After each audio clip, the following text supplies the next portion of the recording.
फायदा।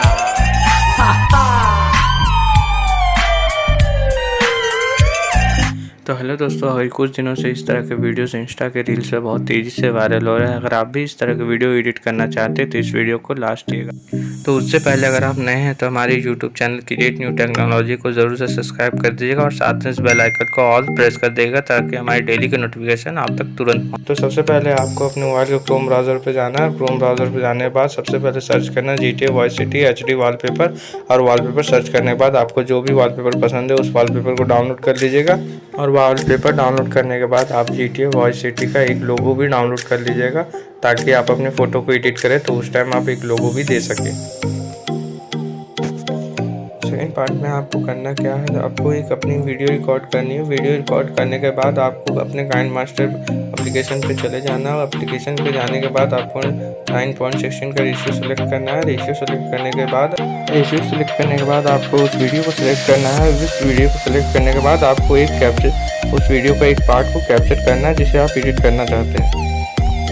तो second part में आपको अपने पिक्सार्ट एप्लीकेशन पे ओपन करना है। ओपन करने के बाद आपको एडिट वाले ऑप्शन पे जाना है। एडिट वाले ऑप्शन पे जाने के बाद आपने उस फोटो सेलेक्ट कर लेना है जिसको आपने कैप्चर किया है।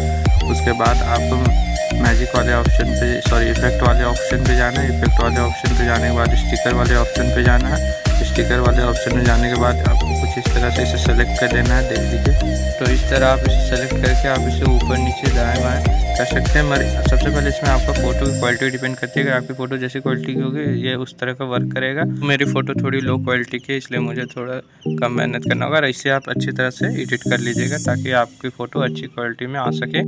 सेलेक्ट कर लेने के बाद जो पार्ट आपको ज़रूरी नहीं है उस पार्ट को आप इरेज भी कर सकते हैं। जैसे मुझे ये पार्ट ज़रूरी नहीं लगा तो मैं इस पार्ट को इरेज कर देता हूँ।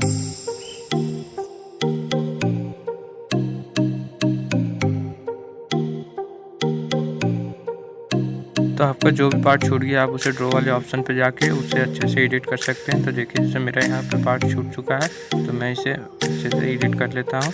फ्रेंड्स, मैं ये बताना भूल गया कि अगर आपका मोबाइल डाटा ऑन होगा तभी ये वर्क करेगा वरना नहीं करेगा।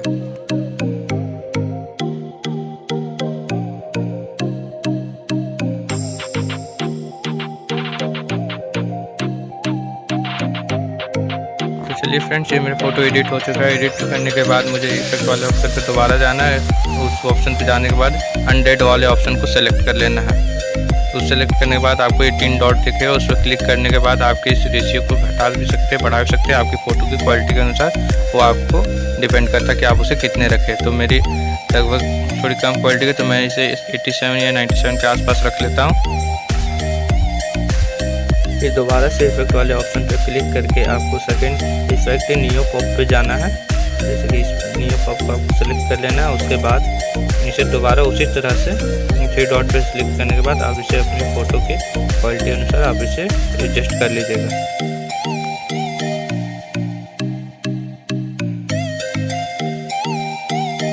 तो आपको फिर से दोबारा इफेक्ट वाले ऑप्शन पे जाना है। इफेक्ट वाले ऑप्शन पे जाने के बाद आपको हाईलाइट वाले ऑप्शन पे क्लिक कर देना है और आपको दोबारा से उसी प्रोसेस को करना है। तो जैसे कि देख लीजिए, मैं हाईलाइट वाले ऑप्शन को क्लिक करता हूँ। क्लिक करने के बाद सेम वही प्रोसेस 3 डॉट पे क्लिक करना है और अपनी फ़ोटो अनुसार उसे एडजस्ट कर देना है। तो आपको ये 3 स्टेप ज़रूर से फॉलो करने हैं तभी आपकी फ़ोटो एडिट हो पाएगी। और हम चलते हैं ड्रॉ वाले ऑप्शन पे। ड्रॉ वाले ऑप्शन पे जाने के बाद मैं इस फ़ोटो को फ़िलहाल के लिए सेव कर लेता हूँ।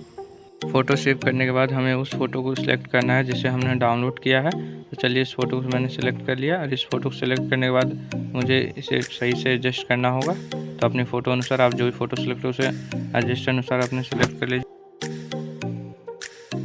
तो बैकग्राउंड फ़ोटो को अच्छे से एडजस्ट करने के बाद मुझे उस फ़ोटो को सेलेक्ट करना है जिसे मैंने एडिट किया। तो उसे सेलेक्ट करने के बाद इसे देख लीजिए, मैं इस तरह एडजस्ट कर लेता हूँ। एडजस्ट करने के बाद मुझे इसके बैकग्राउंड को इरेज करना होगा। तो मैं इरेज वाले ऑप्शन को क्लिक करके मैं इसे इरेज कर लेता हूँ।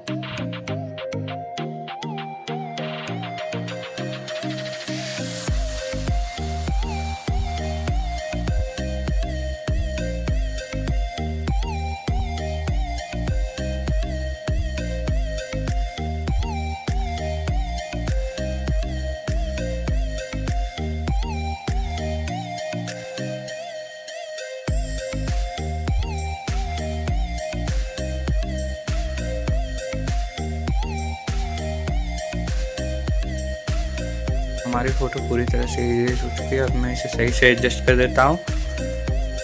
तो एडजस्ट करने के बाद आपने जो फिर से दोबारा आपको ऐड फ़ोटो पे जाना है। ऐड फ़ोटो पे जाने के बाद आपने जो सा स्टिकर डाउनलोड किया है उसे सेलेक्ट करके आप उसे भी ऐड कर लीजिएगा। अगर आप चाहते तो अलग से भी आप स्टिकर डाउनलोड करके उसे ऐड कर सकते हैं। तो फ़ोटो एडिट हो जाने के बाद आपको टूल्स वाले ऑप्शन पे जाना है और उस पर जाने के बाद एडजस्ट वाले ऑप्शन पे क्लिक करके अपने फ़ोटो की ब्राइटनेस, कॉन्ट्रास्ट, सिचुएशन को अच्छे तरह से एडजस्ट कर लेना है ताकि आपकी फ़ोटो और भी ब्राइट लगे।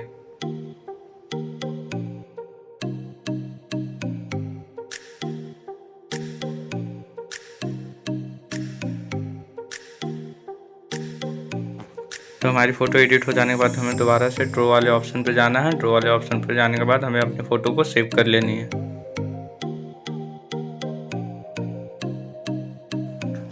तो वापस से हमें फिर से अपने काइंड मास्टर एप्लीकेशन में आना है और जो वीडियो और ऑडियो हमने सेलेक्ट किया है उसे अच्छी तरह से ट्रिम कर लेना, जहाँ से भी आपको कट करना होगा।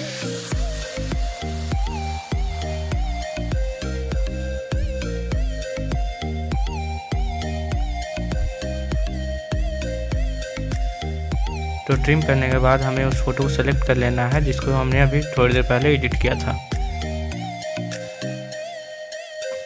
तो जहाँ से हमारा बीट चेंज हो रहा है उस जगह हमें अपने फ़ोटो को सेलेक्ट कर लेना है।